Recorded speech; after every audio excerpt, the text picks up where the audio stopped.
Hey, everybody. Welcome to this first quarterly deep dive series. For a little bit of background, our monthly deep dives that we've done here on this platform, streaming live webinar style, have been so popular. We thought we would brew up a triple or maybe an imperial version of that once a quarter to go even deeper around particular brewing subjects. Over the nature of this is going to be three days of webinars all at the same time, 2 p.m. Mountain, 1 p.m. Pacific, 4 p.m. Eastern. So we're going to do this again tomorrow on a slightly different topic. We're going to do it again on Wednesday. If you're in the United States, if you are in somewhere on the eastern side of Asia, then obviously shift your days by a day. We are able to bring you these free thanks to the support of our sponsors. That includes Abstract Hops, Fermentis, TechniBlend, Crafted ERP, Oktober Can Seamers, and PakTech. You can find more out about each, as well as links to their websites on our event landing page. Because we are live, and I can see there are a bunch of you tuned in, actually from all over the planet. Folks as far away as Alaska, France, Slovakia, Netherlands, Spain, a whole bunch of folks tuned in from all over the place. But this is interactive. If you throw comments out there in the chat, even if you are on one of the social media platforms watching this live out there, you can throw those comments. They'll come to us and I'll try to work them in so we can get them into the conversation with our folks here.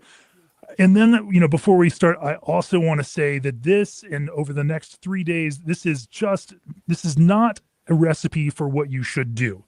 This is all meant to be a conversational look at how smart brewers have made decisions for their own breweries and beers. This is not a recipe that you should or have to follow or feel pressured in any way. This is simply perspective. And in fact, I think over the course of this, you are going to see conflicting and different perspectives from different kinds of brewers that have each made decisions for the beers in their breweries in their own way. And this is meant to dive into some of that thinking process, some of that development process, and everything else, again, from the perspective of some smart, award-winning, amazing, awesome brewers. Like I said, this is day one of 3 days of webinars. We're going to focus on the 3 Fs: formulation, fermentation, and finish. Day 2 focuses on cold side fermentation. Day 3 on alcohol removal, food safety, and packaging. But today's focus is on malt, hops, and water, how we build flavor, how we build texture, how we build body, how we build foam, and how we do all of that with a slightly different set of tools in NA beer. Let's kick it off with some quick introductions before we start. Chris, why don't you give us the 1 minute background on yourself and Notch? It'd be 10 seconds. Chris Lohring, founder, owner, brewer at Notch Brewing in Salem, Massachusetts. We also have a secondary taproom brewery, beer garden in Boston, in the Brighton neighborhood. Started in 2010. Started dipping our toe into the NA area just before COVID hit. We were doing trials, and then COVID hit, and that kind of put us back. But something we wanted to do for a long time, and we now have 3 NAs in the market in 12-ounce cans. Some of my favorite beer in the world, that is Zwickel beer, one of my personal bests of last year on my personal critics list. Exciting to have you come at this from a perspective of someone who makes incredible sessionable beers in a broad sense, and then has also kind of moved into this kind of NA space. Shawn, why don't you give a little background on you and Halfway Crooks? Hi, I'm Shawn. I'm one of the co-founders of Halfway Crooks, along with my partner, Jorn van Hitteracter. We kind of focus on European lagers, Belgian beers, pretty much everything in the space. But we kind of started to cut our teeth in NA a couple years ago, and we have now like about 2 brands, 12-ounce cans in the market. One's a IPA and one's a Pils. Also, some of my favorite lager beer in the southern United States, maybe even the United States also. I think, and a place I always stop by when I'm in Atlanta, absolutely love it. And the craziest bathrooms that I've ever seen in any brewery, anywhere you have to go just to experience it. Craig, why don't you give us some background? You are a master Cicerone, one of a very small number in the world. And so tell us about yourself. Yeah, Master Cicerone. I started my beer journey a little over 15 years ago while I was living in Edinburgh. I started brewing out there, and then I went to brewing school at Harriet Watt, and after that worked in some sensory consultancy, and then moved back here to the U.S. and worked at Firestone Walker for quite a few years, both on the floor and then in the quality lab running the sensory program before I joined Abstrax Hops to, push to see what solutions we could bring to the industry. So it's been quite a ride. Absolutely. Well, we'll pull on some of your brewing experience there too. I want to start off with a general broad question before we get into some of the more formulative details. And so maybe you can start off with this one, Chris. When we think about developing NA beer as a part of an overall craft brewery product strategy, there's a couple different routes you can go, right? You can create new brands where there's not an expectation for what that flavor is and try to lean directly into what is possible for you to make well in this NA space. Or you can also do what a brand like Deschutes may do and create an NA version of an existing brand where there is very clearly a flavor goal, to achieve, as you started thinking about how you're going to work NA into this. And again, you have beer across multiple styles from lager into ale styles. As you started thinking about how NA was going to fit into your broader craft product strategy, tell me about your thinking around how you were going to pursue, what kind of brand strategy you were going to pursue. Well, for us, Notch in particular, for our first 10 years, we brewed only beers below 4.5% alcohol. We've expanded quite a bit from that because we got kind of well known for lager. So we just, felt it was a natural extension just to brew all strengths of lager, and that really benefited us quite a bit. So we did have this built-in, awareness around that we brew lower alcohol beers, and it made really a lot of sense for us to go into NA. Some of the things we always talked about, having 3 beers instead of 2 was always like, a great option to have, or just having one and not feeling like you needed to take a nap. So NA, we just felt it was a natural level, Notch as an extension. And then we have beers we use as inspiration, but we never thought we could do 1-to-1. Like if we didn't have any flagship, we felt we wanted to do the same exact thing in an NA. Partly was because I just felt like we weren't going to be able to achieve the same flavor profile based on all the obstacles we had ahead of us. So I didn't want to give the customer expectation that this was going to be it. I mean, I think that's a really good path. If you have really good brand equity and a certain style and you can nail that, great. Guinness did it really well. I'm not sure what else they would have done, right? But for us, we have a Pilsner that was loosely our Czech Pils, 10 Plato Czech lager. But we called it Craft Pils because we didn't want to set an expectation. And we also thought that the universe was going to be a little different for who bought that beer. It's kind of geeky to come out with a beer that's, a 10 Plato Czech lager. Like, that's not an easy thing to talk about. And there's a lot of education behind that, where people think Czech Pilsner is a monolithic thing, and they don't know there's different alcohol strengths and Plato, and what's Plato, all kind of stuff. So we took a different approach, but we'd had beers that were inspirations that we wanted to make NA. When we first started the whole project, in 2019, we were working with a person from MIT who kind of had this offshoot of a membrane filtration project that he was working on, really not to de-alcoholize beer, but to concentrate beer for shipping. Something I wasn't really interested in, but that was a perceived market. So we worked with him in his lab to start doing beers. And so we just started doing Kolsch. We're like, I don't know, Kolsch has a nice residual sweetness in the beer. The body's really nice. We thought we could, kind of replicate that in an NA. And it really wasn't 1-to-1. So I think that was a learning experience for us. Saying, all right, it's good. We really like it, but we can call it a Kolsch, but we're not really going to say it's an NA version of our flagship Kolsch. So yeah, I think there was just some hesitation, and not really knowing how good we were going to be at it, until we iterated on it for a number of years. So yeah, no, so we haven't really done that. It's just not, you're not going to see one of our flagship beers be called an NA beer. Yeah.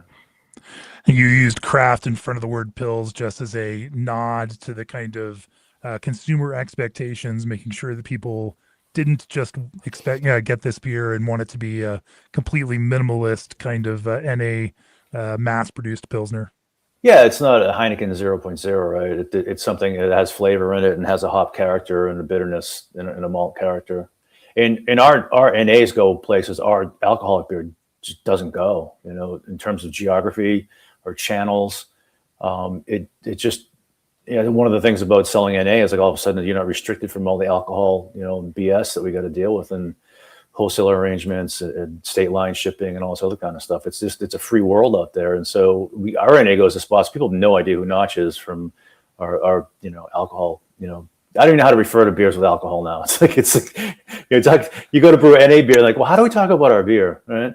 So our beers with alcohol, they don't have the reach that our NA beer has. So the craft pills was a way for a customer who had no idea who we were to understand what they might be, getting into.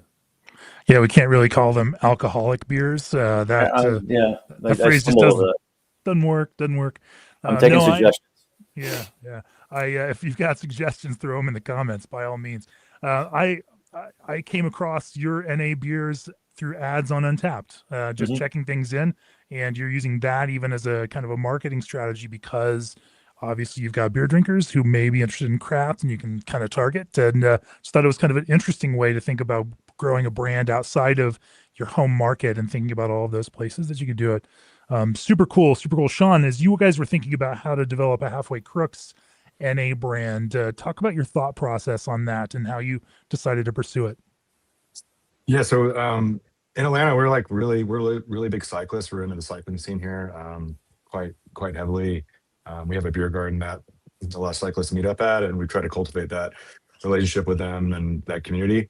So we kind of wanted to have a nod to that. So we came up with a completely different kind of NA brand called Brevet, and that's kind of like it's basically like a cycling race that it's like a long distance race that riders like need to compete in a set route with like a time limit, which we kind of thought would be cool for an NA brand because it's kind of like going the distance. You're able to drink a lot of those, hopefully, and not not feel the effects of alcohol. And we kind of got well known for our lagers, kind of like Notch, and kind of wanted to lean more into that space. So we kind of we came out with a Pils as our first kind of brand of Brevet. So it's just called Brevet Pils.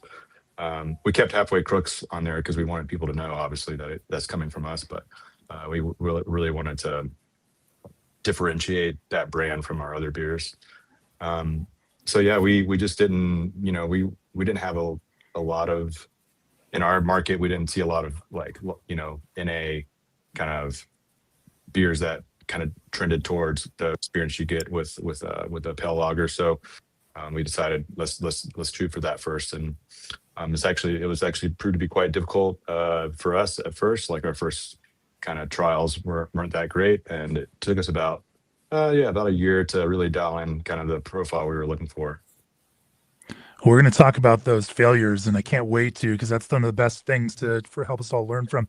But I think it's interesting that you are building this brand around Brevet, where it's Brevet Pils, but also Brevet IPA, so that the connection that a customer has when they see Brevet, they know it's NA, and then they look for a sub-style versus the Notch strategy, which is Notch, and then this this beer. Yeah, we also try to make the branding very distinct. So if you look at the can, there's like two bands of color, and then in the middle is like a white kind of band, and that's kind of a nod to some of the cycling jerseys you would see coming out of Europe in the 70s. And we kind of we're pretty nostalgic at our brewery, so we kind of wanted to recognize the Eddie Merckx of the world and show like what cycling jerseys used to look like anyway. Well, as an avid cyclist and an avid watcher of professional cycling and cyclocross and everything else, I appreciate what you're doing there. And I love the connections to sports, which does seem to be a common theme among some of the most successful or the most successful NA brand. We won't talk about that in particular. But anyway, let's use that as a kind of jumping off point to then talk about how you decided to tackle the kind of functional challenge of brewing NA. What was I assume one of the first big things you had to answer was what kind of process you're going to go through, because how you go about creating beer without alcohol. I mean, there's three main processes you can use: Saxervicier, and then arrest the fermentation before it's complete. You can use maltotriose negative yeast, which isn't going to produce that alcohol, or you can brew a full strength alcohol beer and then remove the alcohol through membrane filtration, and then pull it back together.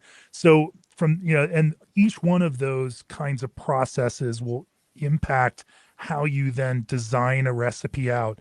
At a high level, Chris, how did you start thinking about what process avenue you were going to, and did you try multiples of these avenues? You mentioned working with a MIT scientist at first there. Yeah, so I guess we started it with the thought that there's no way we could do it ourselves, because at the time, I mean, 2018, equipment was really expensive. I mean, pasteurization seemed to be the only way forward, and we didn't have a tunnel pasteurizer.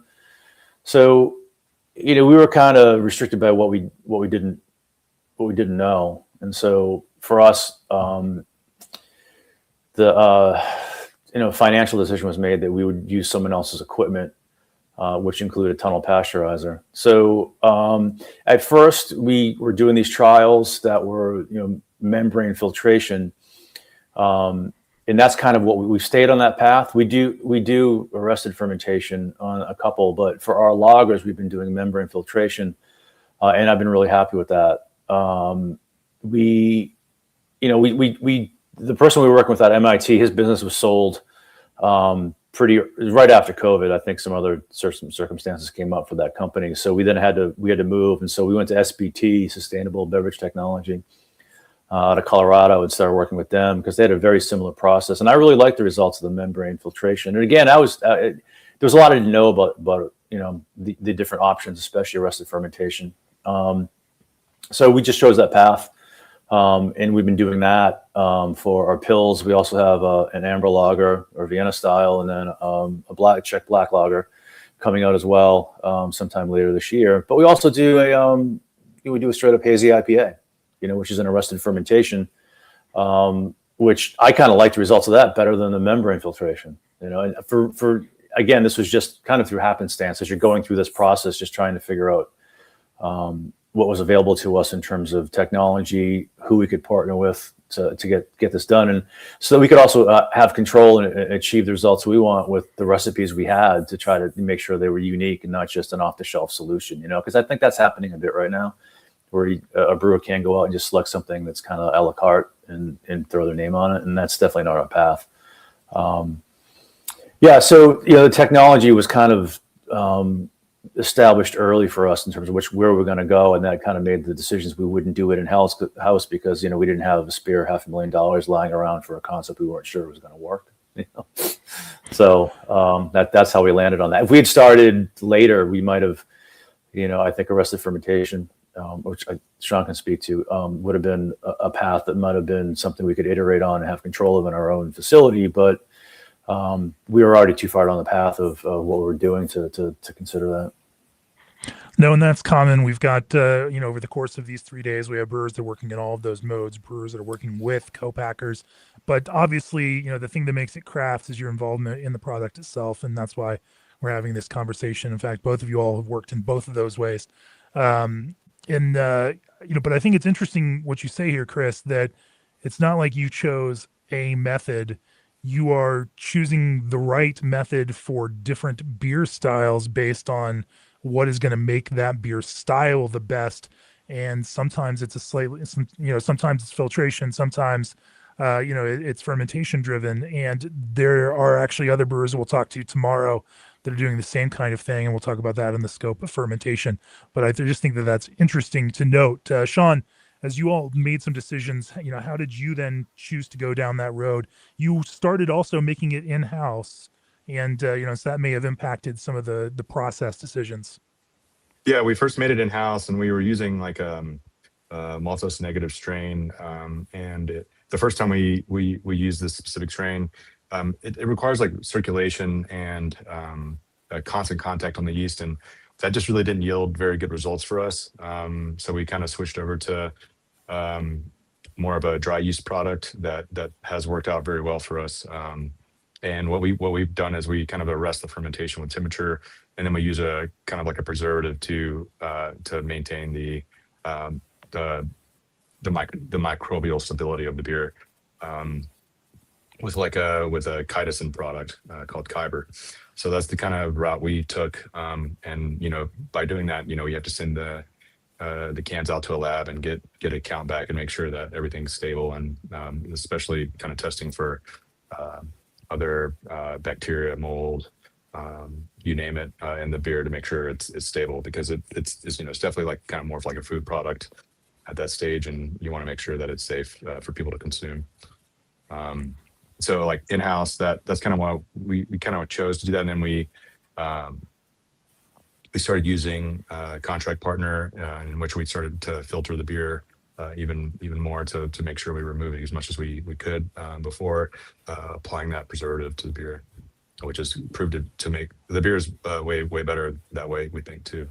So it's turning out much more, I would guess, consistent and stable than it was if we made it at our facility, which has a lot of we just don't have all the equipment that we need to use. So there's a lot of ways to not be safe at our facility. So Sure. So to recap, because we just had a question about it, Chris is the Notch is using membrane filtration and tunnel pasteurization and arrested fermentation only on the hazy IPA, Chris. Right. And Shawn is using arrested fermentation, and then you say using temperature, so I assume you are crashing it very cold, very fast to knock all of that yeast out, and then running it through additional filtration to remove all of that yeast, and then using chemical stabilization to prevent that yeast from growing again. So you have three different methods now across the two breweries for with different kinds of approaches there, which again makes this kind of interesting. But let's talk about it from now from a kind of a recipe formulation point. One of the when we were talking about designing these beers, one of the biggest critiques that brewers run into is this unfermented wort and grainy kind of wort character. I'm sure across lager styles, lighter beers, you guys can see that and have had to adjust and try to work around that.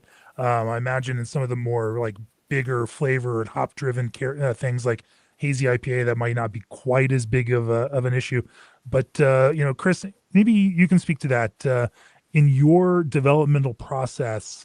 What were some of the problems that you ran into in terms of building a malt base across a couple of these different styles? And were there some kinds of either malt choices or some specific ways that you set about, or even some of the fermentation kind of tweaks that have helped adjust for some of the kind of flavor challenges that you may have run into? Yeah, I think we had an assumption that a lot of what we had learned through making, lower alcohol beers, between like 3.5% to 4.5% would help us in non-alcoholic beers. And to a large extent it has. We just had to adjust a bit. Maybe we had to do more of something. So I guess with the malt bill to start, some things that were good for us were, we basically had, our grists weren't too much different, or our malt bill wasn't too much different when we, in the end with the NA, we might have upped maybe some dextrin malt, some wheat if the beer had any wheat in the grist. But it didn't have to do too much different there. Maybe some color adjustment, but that typically was happening downstream, not in the grist. So we were definitely doing some color adjustment, especially our dark lager. We did color adjustment downstream rather than using a roasted malt or a carafa malt, which we felt would have a negative impact, possibly some bitterness too, as much as we're trying to remove that. That beer shouldn't come from bitterness, even in the alcoholic version. Shouldn't come from the dark malt. So some dextrin malts, etc. Some things that are kind of obvious to anyone, in brewing. And then, mash temperatures kind of were something we thought was also important. And so, we definitely leaned heavy into, going to, 158 to 162 and resting there for a while. And these are for the membrane filtration beers, that we're talking about. So we're almost, coming at it like we're brewing a regular beer to a large extent. And so, long rests at Alpha, 160, land on that and do that for a while. With the goal there is trying to have, a higher finishing gravity as much as possible, so that can create some body in the finished beer, much like you would a regular beer. And then I guess the one thing we did lean a little heavier on, well, bitterness was an important one because we knew that bitterness would be more present in the NA version of the beer, but we definitely wanted the beer to be bitter because like any brewer, when you're trying to do something, you go and sample all the competition to learn, see who did it right and who didn't, or, just from a sensory perspective, what you liked and didn't like. Not that it's right or wrong. And bitterness is one for us that we really wanted because it made the NA taste like a beer. We've had a lot of NAs that just tasted like juice, and we really wanted this not to have that character. So, the bitterness was something we really had to think about, and where that bitterness was coming from. Was it going to be a Tetra hop at the end? And we have done that. So it's downstream to adjust. It's purely just bitterness, and then where you're getting your aromatics and flavors from, making sure that those you get the aromatic that you want, but without excessive, bitterness contribution. And then mineral or salts, for us was something we had to go. So hops we had to think about a little bit differently, and then water adjustment was something we really had to think about quite a bit too, because we actually went heavier in some regard in some of our water treatment than we would in a standard beer. Chris, you're jumping ahead. We're definitely going to talk about water. No, that's okay. Brain dump. That's okay. You're breaking my normal, comfortable linearity to this whole process. No, we'll. I'm just teasing it out. We're going to get there. Just wait. We are going to get there. We're definitely going to talk more about hops. We're definitely going to talk more about water. But Shawn, when you started thinking about malt and the way that your process interacts with that malt through arrested fermentation. How did you adjust for, maybe some of the under fermented kind of malt character? Did you make different malt choices, or did you boost in different kinds of ways? How'd you solve for that? With our pills, it's obviously, mostly pills malt. We use a malt called Spitz malt, which is kind of like dextrin or undermodified malt. And then we use, we adjusted for color in the mash instead of downstream. We were seeing like downstream. We tried to adjust downstream, but we were getting more of like a gray color, grayish hue to the beer that we didn't really like. So we kind of solved for that by just kind of adjusting in the mash, and it's worked out well for us. When you say adjust in the mash, what do you mean? Oh, we're adding like melanoided malt or something like that, right? To give it a little more color. And very low amount, but a little bit goes a long way in our mash with it. Just a little dash on top, Yeah, and it's such a we're only, I think our beer starts at 5 Plato, so there's not a lot of it's not a heavy grain bill when it comes to our mash tun. So the volume isn't huge. So we every little bit is pretty. It makes a pretty significant contribution. And we also kind of thought about hops and along the lines of what Chris was saying. We tend to like our pilsners a little more bitter compared to people that, other breweries in the market that we try. And also it's not wrong. It's just our preference. So we kind of found that adding that bitterness helped with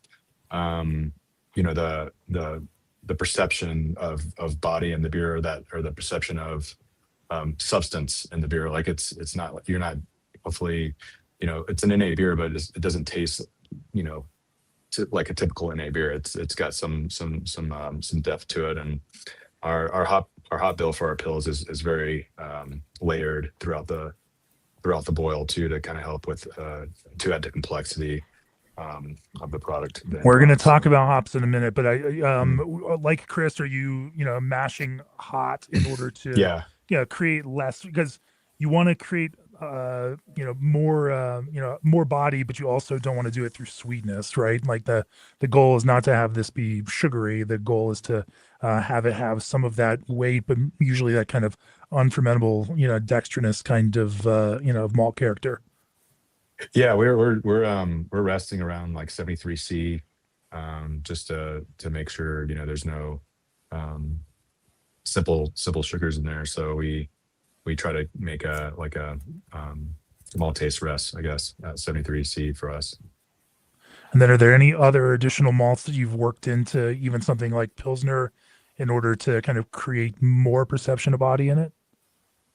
The Pilsner is really just 3 malts. It's the Pils, the dextrin malt, and the melanoidin. And then our IPA, actually, we kind of took a line from Tim at Berkeley Yeast and kind of looked at what he was doing with his West Coast IPAs, and I think he's published quite a bit of recipes on that subject. And we kind of looked a little bit at what he was doing and tried that out, and it worked really well for us. We've made some tweaks, but yeah, that was a really good.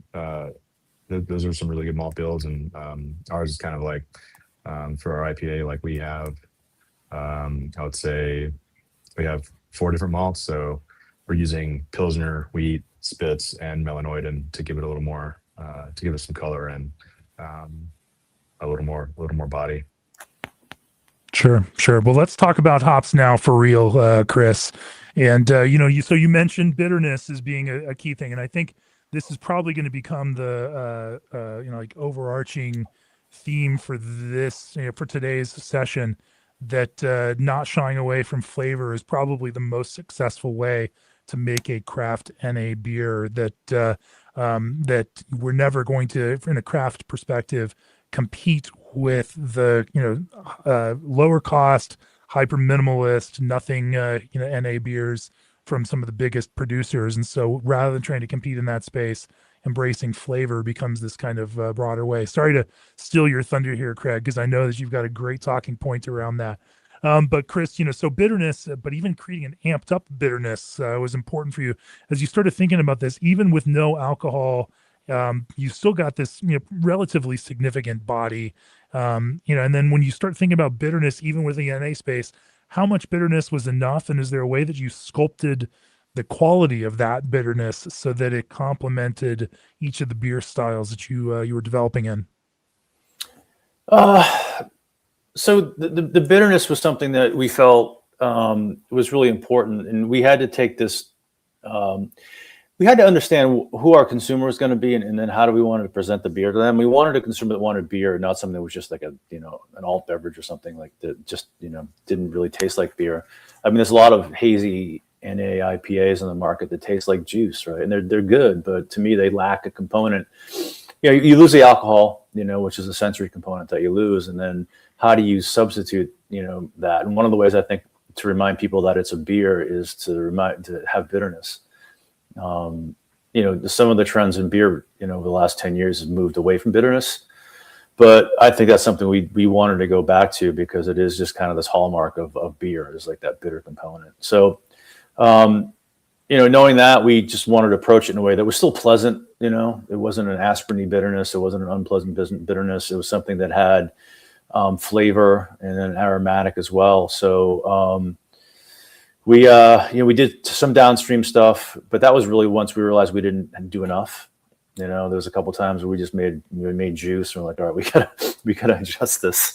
So we used some Tetra, downstream, and then we have leaned into really like late kettle addition, but again, it's not 1-to-1. For us, it wasn't. It came less about math and calculations and just about we just got into like iterating on a batch and just understanding what X contributed and saying, all right, then we're going to go relative more or less. Right? It was very unscientific for a while because we're really looking for sometimes sensory is tough to quantify in that way. It's not just about IBUs; it's about all the other components coming together. So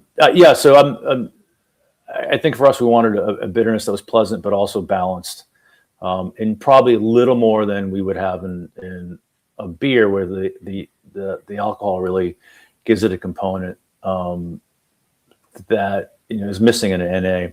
But I guess it's going to be a larger conversation. It's just not the hops; it's kind of everything we wanted to amplify a little bit to remind you it's a beer, and we thought the bitterness was an important component of that. I think, Shawn, one of my biggest challenges, and maybe we can also get your take on this too, Craig. One of my biggest challenges when drinking NA beer that I find from a hops perspective is that the hops can often come across almost tea-like rather than hops-like. It feels like steeped hop tea rather than beer per se. And I know, Shawn, you worked pretty hard at that to use hops in different ways throughout the process to kind of overcome, like, if you don't have some like expected hop character and depth, then it's it's not gonna taste like a beer. Yeah, we kind of like those the hops. We kind of start at the whirlpool and work our way backwards. We usually look at total oil content, so you need the hop analysis for that, and it needs to have we use kind of a calculator there and use total oil. And we found that ours was like half of what we usually do in our beers with alcohol in them. And then once we kind of figured that out and we kind of layered it in Half, oil and 50%. Huh. yeah, oil content. Yeah. Yeah. Not necessarily like matter, but like that kind of sort of is correlated. But yeah, we kind of also due kind of to the way the kind of interaction of the malt body and not lack of alcohol later, because I'd also assume that you've now got a no alcohol solution that may be slightly less extractive in general than than beer itself, although apparently that it's not a huge effect that small amount of alcohol has.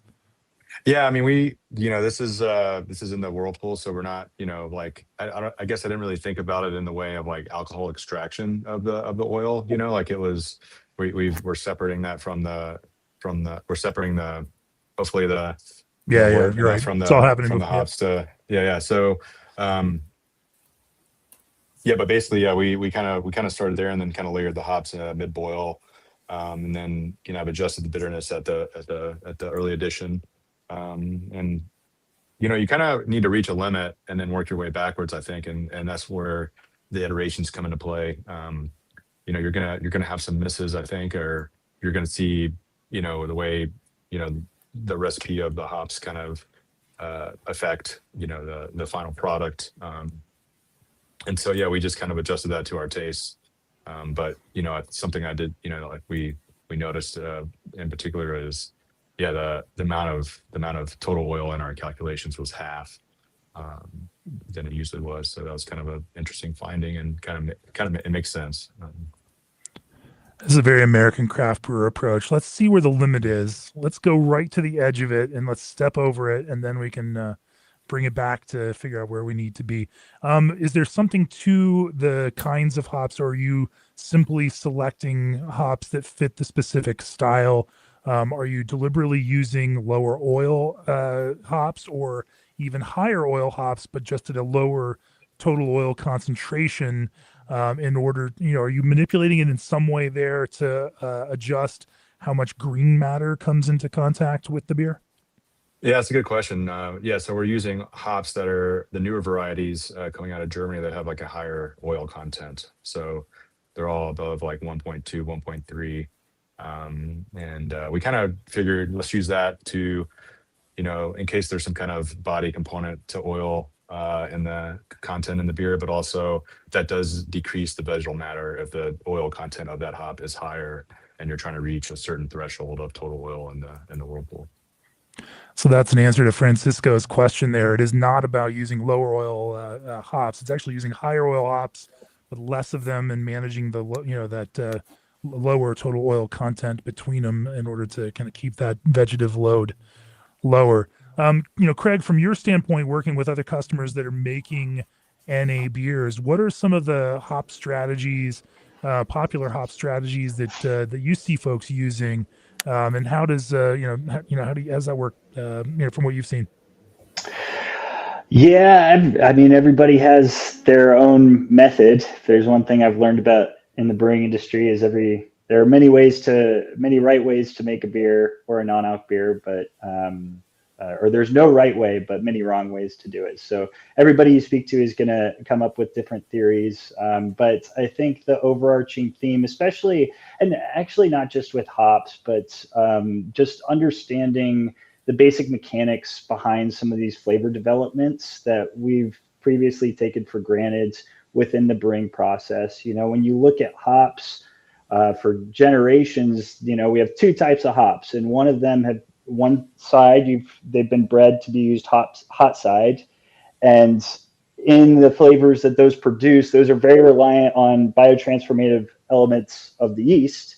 And then more recently, we have cold side hops that are almost exclusively reliant on the extractive component of dry hopping and alcohol in there. And in both those scenarios, when we're talking about non-alcoholic beer production, they're either non-existent, those mechanisms, or they're greatly diminished. So we have to kind of rethink how we approach, you know, using these hops, these ingredients that have been bred to be used in a certain way for hundreds of years, and figure out the key components that are relevant to flavor structures or process or anything like Shawn said. And so I think that when I speak to brewers, it is very pulled apart in the same way actually that we are as a company. Is like we are pulling apart the hop in order to figure out which point fits in where, and learning how to put it into process at whatever point to get the maximum, you know, effects in that component. So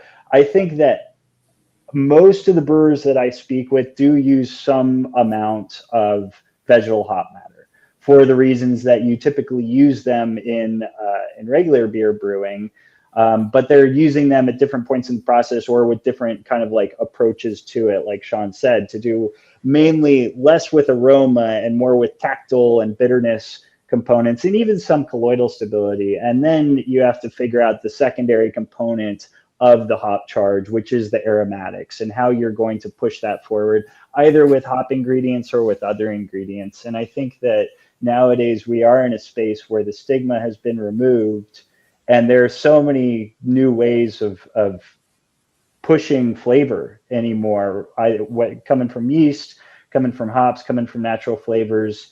We are really unrestrained as brewers anymore. And I think that it's important to kind of like expand the scope of ingredients that we're working with in order to deliver the flavor profiles that we want and expect, despite the fact that all of the tools in our toolbox, or many of them, have been pulled out. They aren't existent there with non-alcoholic beer. So we have to find a new set of tools to replace them. 100%. To answer some of the questions that are coming up there, I should say that for the beer that Halfway Crooks makes at their own brewery, they are not pasteurizing. They are using Kyber to stabilize that. And Chris has mentioned at Notch that they are producing at a facility that does have a tunnel pasteurizer. And so those are two different methods there, just to clear that up for folks that are in the comments there. But and then, as we were just talking about with Halfway Crooks, especially on the pill side, layering in multiple hot side hop additions from early on into Whirlpool, using high alpha German hops, modern varieties. Let's talk about IPA or this kind of hop forward thing. Now, if you're making NA in the IPA space, people have some expectation around that. Aroma is a big piece of it. Dry hopping is a big piece of it. You know, Chris, how do you guys, you know, what kind of ways are you using, you know, both traditional hops in, you know, pellets or whole cones, as well as advanced hop products, you know, in some sort of harmonious way to build an idea of hops? How have you tried to solve for that problem? And you just said all of it. Really, we've tried all of that. So we also do a hop water, which I know isn't the focus here, but with the hop water, we used a lot of hop products to come at a certain character, because I mean, with the hop water, it's just, I mean, bitterness is really bad, and a tea-like character can be really present. That's unpleasant as well. So we got a bunch of samples from Haas and a couple other vendors to kind of, you know, figure that all out. And we've been able to take some of the trials that we've done with the hop water and then introduce that into the NA. And that's been pretty successful. Because you really, I mean, with the hop water, it's right there. You know exactly what's happening. And that's been successful for us. Back to Shawn's point, with the oil, it's funny because as he was saying that, there was a reason. We have a Czech Pilsner, 12 Plato Czech Pilsner at Notch that we do everything really, pretty traditional in terms of decoction and open fermentation and all those other laundry lists of buzzwords. But we don't use Saaz. We use Sterling primarily because Saaz alpha acids are below 3, and it's just, it's really wasteful from a number of standpoints. We started using Sterling, which is, kind of a Saaz derivative of that grown in the United States with high hop oil, fairly high alpha acid, and just because we could use a lot less of it and achieve the same goals, and it was really successful for us. And that's what we ended up using in our NA IPA as well for the same reason. So we kind of got at that, through just regular beer production. So it was interesting to hear him say that. So and then also we in our NA IPA we've exactly one hazy that we have at the brewery for taproom customers who really want that. And just over the course of 10 years, just developed that to where we really like it, where there is some bitterness that was again by design because we wanted to differentiate ourselves. Being in the middle of New England, it's hard to differentiate yourself in the hazy IPA world or hazy pale ale world. And so we wanted to make one that actually had bitterness to it because we did it because we're as brewers, like, this is the thing we want to drink, and since it's only going to be one, let's make it something that is reflective of us. So there was a good bitterness component in that as well. So we kind of just mimic that in terms of, the kettle. There's no kettle additions. There's only Whirlpool hops into the Whirlpool, and then some dry hopping, and that was it. And we kind of just mimicked that exact same process. And now it's a 4% beer, 4.5% beer. So it's already, it's a little more delicate. It doesn't have that sugar. It doesn't have that, sweetness that you would associate with a New England IPA. So that was kind of things we learned in that process. We just transferred over to the NA IPA because we were going to deal with the same challenges. So late kettle addition, some dry hopping, and then some other hop products that can just add aromatics without any bitterness. Are there some specific hops that you guys have found work that either kind of capture in a broader idea, despite the kind of especially in this kind of hazy, juicy realm, like you now need things that are going to jump out, even though you're using them in smaller concentrations, or in in this sense, like half of your normal total oil content for hops. So there's has that impacted varieties that you use and that you select and work into your blends?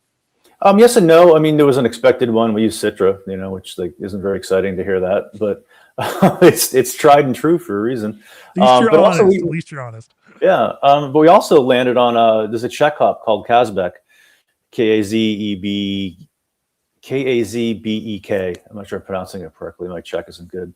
That was a wonderful hop in our NA. It really, really it really just punched the aroma where we needed it. So that was a pleasant surprise. And we'd been fooling around, basically new varietals of Czech hops. And this one in particular really, really, just kind of hit the notes that we wanted. Really pleasant, differentiated without having, but with an acceptable range of aromatics, we think for a general consumer, who's looking for like a hazy IPA character. It wasn't too out of line. They wouldn't be taken aback by it. Sure. Shawn, as you were thinking about how to build a blend of aroma that pops out, because again, in this kind of thing, like people who are opening up an IPA, like if it doesn't have that aroma that pops out at you, then, it's just not going to, like, that's a great way, even if there's less bitterness and less hops in the flavor itself in this NA space, that strength of aroma helps set people up for thinking that it's there and playing some of that kind of psychological game. How did you build in your IPA, build a hop blend that was going to work in that kind of, both through the hop variety, but also some of the hop products? Yeah, we kind of use different hop products, pellets, along with we use Abstrax products as well. In the hot side, we primarily use pellets. In the cold side, we use a combination of Abstrax, like Simcoe.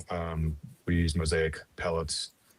We use Abstrax Mosaic, and then we also use their Sky Farm stuff too as well. I kind of wanted to get the, like our selected Citra. I really wanted to get the best qualities of those, and I wanted to recreate that for the consumer and get some consistency there. So yeah, the Abstrax products have really helped kind of dial that in, like what we're actually looking for in Citra and Mosaic and Simcoe.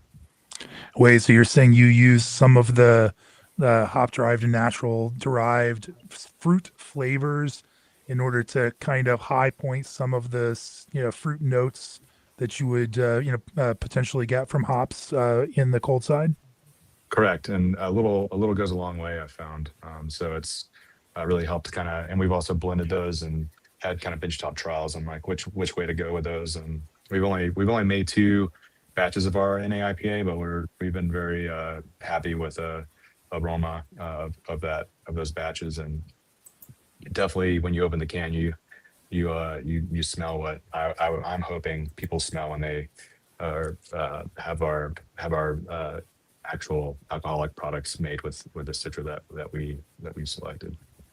It's it's very similar to someone making a pastry stout, but using maple syrup and yet also using a little bit of that aromatic extract in order to top note that aroma, because some of these things just don't carry through in aroma. And so leaning into it, using some of these in a way that's going to bring certain parts out of the aroma is an interesting strategy. Craig, how have you seen other brewers that you work with kind of layer these hops in together and use some of the advanced hop products in a way that helps lift up the things that are also there? Some of the kind of build some on the foundation that some of the hop pellets may be creating. In much the same way that Shawn just spoke to, I think that there are kind of 2 aspects to talk about in this frame. Is one, delivering good flavor components, right? And finding ways to do that with using different methods that we already talked about. And then there's always the hiding kind of quality too, is, if you can do the magic trick over here, then people aren't looking over here. And so that distraction, it's maybe distraction isn't the right word, but it's very existent in beer. We just don't notice it because we're so used to it. And now we're having to find ways to build flavors that kind of mask some of these off flavors that are coming through and a little bit more prominent. And I think on both sides of those, a lot of it is just giving someone some degree of familiarity, something to latch on to, right? And when you talk to beer customers or basically anybody, they're not going to list more than 3 different flavor callouts within a beverage, right? And so if you can fill in those flavor callouts really easily for them, then you are like halfway there, if not, all the way there in terms of delivering a beverage that they can appreciate and understand and hopefully enjoy. And so from that aspect, very familiar flavors, hops and fruit are very easy, but on top of that, like that, there isn't anything to say that you can't go with anything else depending on the beer style that you're looking for, in much the same way that, you just said, oh yeah, bring in a maple syrup extract. It's just about delivering on the expectation that you're setting for the consumer in that flavor space. And so, I'd love to give you, oh yeah, you just need to do this much hop, this much fruit, this much, cannabis flavor, whatever. The reality is that it's unlimited, the kind of scope and application that you can put all these things to, which I think is really exciting. I think that we're, unchained anymore. We can go in whichever direction that we need, but I think that there does need to be a degree of focus, especially if you're bringing hops into the scene. You need to have an understanding of the hop and the underlying flavor components of that hop that then you can direct in a specific way. You don't just want to be, throwing this whole mishmash of weird flavors in it and just thinking that they'll work together. I think that there is an artistry to it as well. So definitely a lot of, skills that we've built up as brewers come into play with this. We're just finding new ways of applying those skills anymore. 100%. I want to, we've got about 5 more minutes before I'm just going to open it up to some general questions from anyone who wants to ask anything.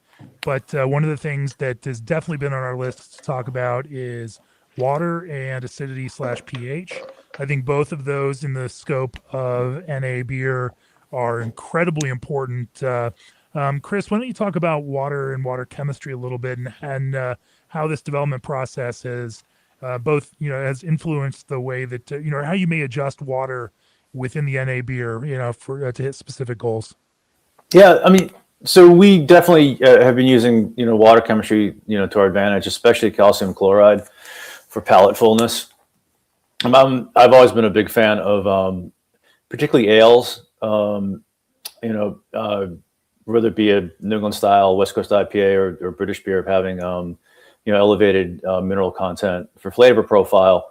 But again, I mean, I've been brewing British beer I started my career doing it. So, right away I knew how much mineral content was going into some of these British beers, and it was pretty damn high.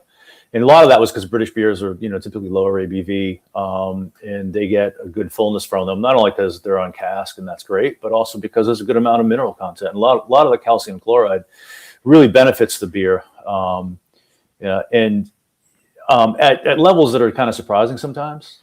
So we took that. What is surprising? Well, it depends what your base water is, right? But I'll talk more in ratios than total, content. Definitely like 3-to-1, calcium chloride. Like if you're going to do just additions, calcium chloride to calcium sulfate, or if you're using magnesium sulfate, is definitely beneficial. In some of that, it's just calcium chloride, no sulfate as well, because that dryness can kind of compete sometimes with that palate fullness, depending what your goal is. I mean, I like bone dry beers, but I think with NA, that kind of leads to that this beer doesn't taste full, right? And then that's that balance challenge that you have. So the chloride definitely worked. And then we started using calcium chloride in the lagers as well, which we never do for our beers that we produce in Salem or Boston. We have really soft water source with a little bit of calcium chloride. So on their own, they're really good for lager brewing.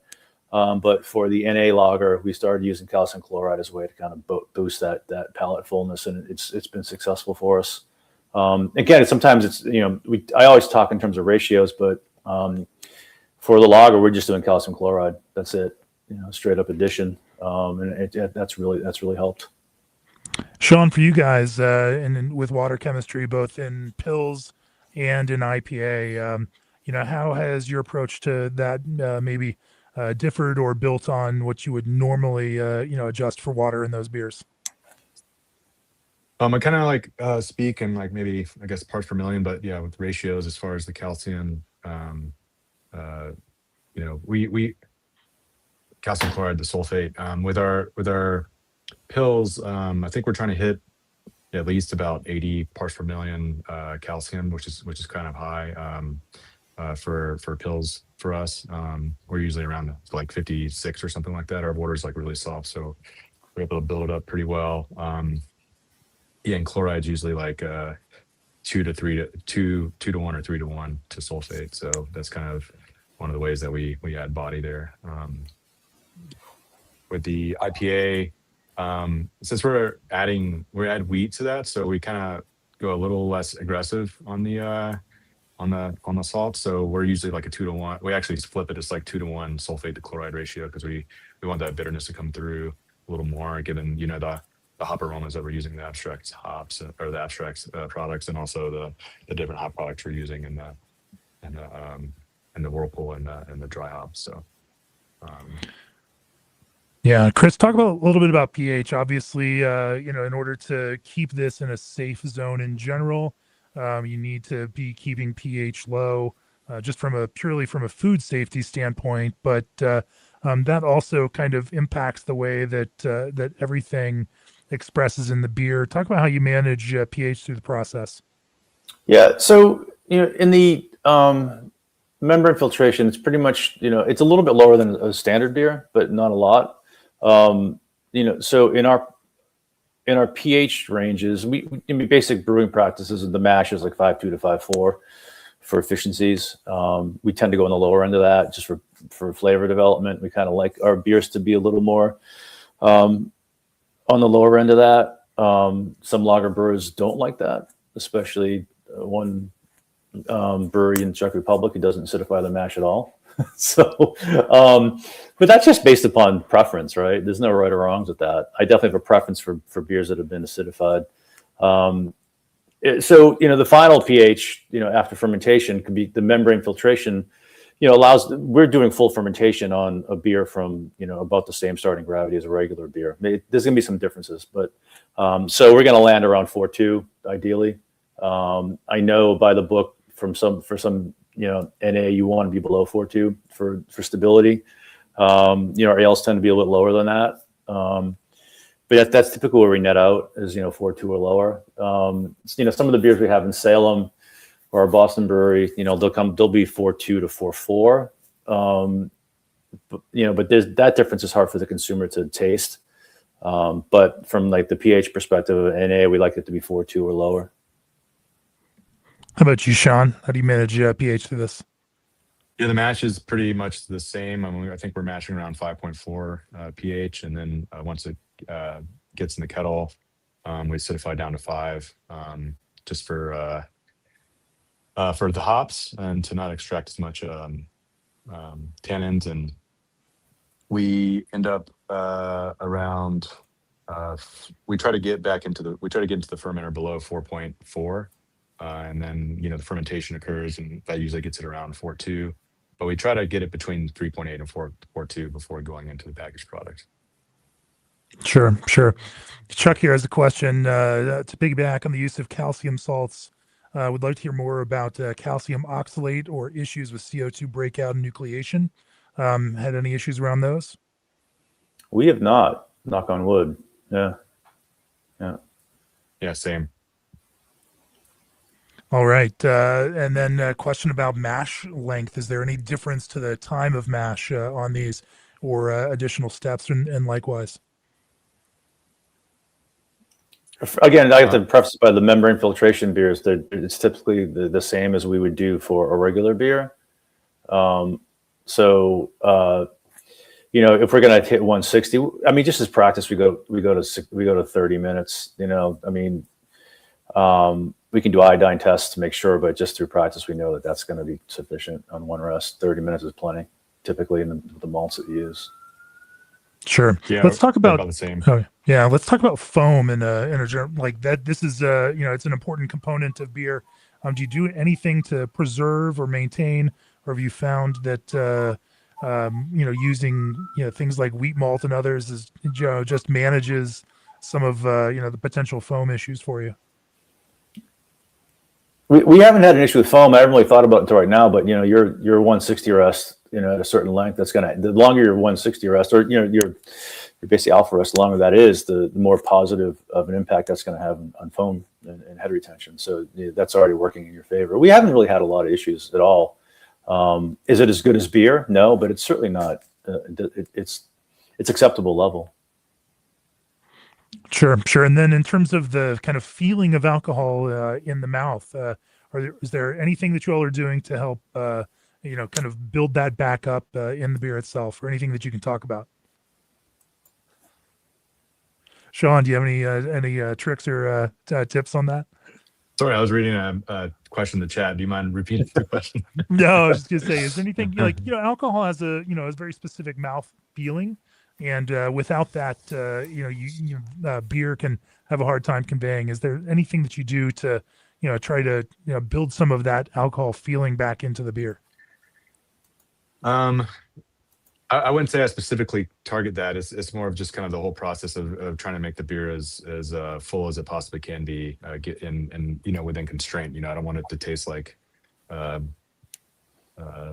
think I've used this reference before, like that calcium fortified orange juice that you can get at the grocery store. I don't want that kind of like, oh wow, this is very minerally and it tastes artificial, kind of, or like the mouthfeel's kind of an artificial feeling. We just kind of, the process we've used so far, we haven't encountered any kind of like body issues that, once we refined the process, before we refined it, we were encountering like kind of like a watery kind of character, but once we refined that, we haven't encountered any more issues. So I never really specifically targeted alcohol. I imagine it'll come up tomorrow in our conversation with Jordan from Mash Gang, because when I have talked to him in the past, he has some thoughts and has explored some of the food science alternatives that are out there for helping put some of that alcohol mouthfeel back into NA beer. But we can it's a reason to tune in tomorrow on this. If anyone out there in the chat world has some questions, feel free to throw those questions out in the chat box, and we will try to get to those now. Oh, Shawn, people want to see your shirt. Dinosaur Jr. All right. There's a Boston connection there, right? Then let's see. Suggestions on yeast strains are obviously, if you're using arrested fermentation, then that's the world is your oyster. But Shawn, for you, like, you're also trying to make sure that you've got you're filtering yeast out after this arrested fermentation, so you need something that is going to drop out when you get it cold, and that is going to stay out, and that Kyber is going to be able to effectively suppress. And as you said, you do send all of those cans out and have them lab tested to make sure that they are not going to grow in the future while they're in the can. How do you manage the balance of those things? The filtration, like we found, isn't really, we were really worried about it stripping character of the beer, and we found it really didn't do that. And we've done like filtration plus Myco Clear and then added Kyber, and we still felt pretty good about it. Myco Clear and Kyber are, they're kind of some products. They have some very tannic properties if you overuse them. So you have to really strike a balance between exactly what percentage is going to get you in the safe zone as far as like that you've established as far as the amount of microbial activity that's going on. And we, that's really the balance. It's extremely important to to know that, this is not pasteurized, right? You got to do everything you can to make it safe. So mixture of pH, filtration, using Kyber. And Kyber has to be able to grab onto yeast and bacteria cells. So you really don't want anything in there that else it can grab onto, like proteins or anything like that. So that's why it's really important to filter it or add, a finding agent. So if there are, say, like particulate protein matter in the beer, it's hazy, that's going to pull some of that Kyber out, and then it's not going to be as effective at that kind of lower dose compared to tossing it into a clean beer where it's going to grab the yeast and do its job just with the yeast. Yeah, or even like not even effective. Yeah, so that's kind of the reason we do like a West Coast IPA versus a hazy IPA. We don't want those things in the solution to grab the Kyber's attention. And Chris, with your hazy IPA, you are using arrested fermentation. You're not aggressively filtering because you want to keep that haze in there. Do you centrifuge then in order to kind of stabilize haze, or? It's centrifuge, yeah, not filtered. But it's pretty clear. But we use a downstream hazing agent for stability because it's really hard. I mean, if you want to use hop oil and yeast and the interaction thereof to create a haze that's stable in an NA, I would just say good luck. I mean, that's just, that seems very, very difficult for me, especially, NA beers get in the can for us. I mean, they, the supply chain isn't always kind to them. Like, it goes out of the beer supply chain, and, sometimes they're just not treated as well. So, colloidal stability or just haze stability can be a challenge. So we use a downstream hazing agent that we've been really happy with. We actually use the same thing in our hazy pale ale because that consistent haze is important. So that's been our path on that.